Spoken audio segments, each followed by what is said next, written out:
Hello, and welcome to another episode of Around the World with Father Joe. I'm Father Joe Gambala, pastor of St. Malachy Catholic Church. And today, I want to tell you about my trip to Rome. When I was ordained about 20 years, this would have been 15 years ago, something like that. It's when both my mother and father passed away 5 months apart. And it was a tough time for me. It really was. I'd been at St. Malachy for 10 years, but losing both parents in such a short time took a lot out of me, and I felt maybe now was the time to go on a sabbatical. The Archdiocese lets a priest go on a sabbatical at least once in their priestly career, and so I applied to go, and they said sure. And I was taking this sabbatical in the city of Rome. I was going to be there from January through April. Well, when we got close to Lent, the director of the priests on sabbatical informed us of a Roman tradition called the station churches. Now let's go back in history all the way to St. Peter. When St. Peter arrived to be the first bishop of the Christians in Rome, Rome was the biggest city in the world, and it had over 1 million people, of course, with the technology of 2,000 years ago. And so what Peter did with the Christian community is he set up 40 different places where the Christians would gather for Mass. These places were in folks' homes, because the community was small, but it was scattered throughout this large city. There's nothing like public transportation. You know, you walked wherever you had to go. So these people would assemble for Mass in these 40 different homes. Well, after Constantine, almost 300 years later, made Christianity legal, the church decided it would be a great idea to take these places, or as many that were still functioning, and make them into regular churches where larger groups of people could gather for the Eucharist. And so these churches were built, most of them over the spots where the original home sat. In fact, a couple of these churches, you can go in the basement and see the original house. I always thought it was wonderful to be in a place where St. Peter himself had walked and prayed and celebrated the Eucharist.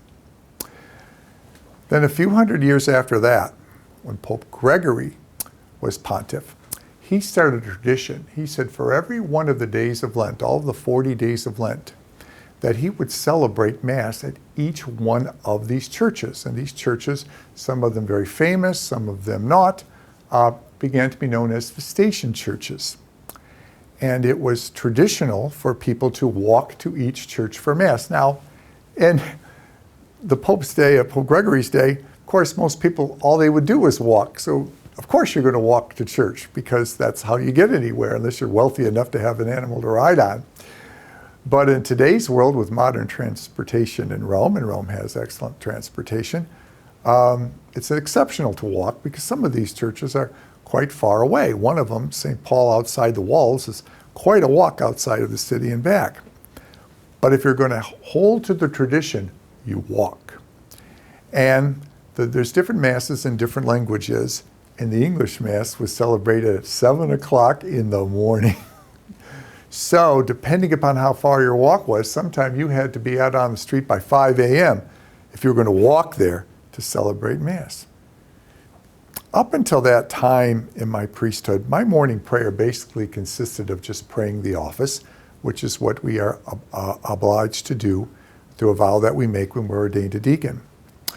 But in the course of walking, sometimes up to 2 hours to these churches, I began to pray not one rosary, but all 20 decades of the rosary and various other prayers. And while Rome is a very busy and loud and, boisterous city, at 5 in the morning, it's very quiet and you can hear the birds sing. And so in the peace and quiet of the morning, I would walk to the different churches for Mass. And the first couple of times it was hard and I was tempted to quit, but thank God I persevered, because when I look back over those 40 days, it will go down as the best Lent I ever had, and it transformed my prayer life. Now when I get up in the morning, I make a much shorter pilgrimage to the chapel across the hallway from my bedroom, and I will sit and I will pray for 1 hour a day, copying my walk. Now, of course, I'm not walking, I'm praying in front of the Blessed Sacrament, But the point is spending that hour a day with the Lord on those walks got me to realize that this is the only way I'm going to become a better priest. The only way I'm going to be improving as pastor.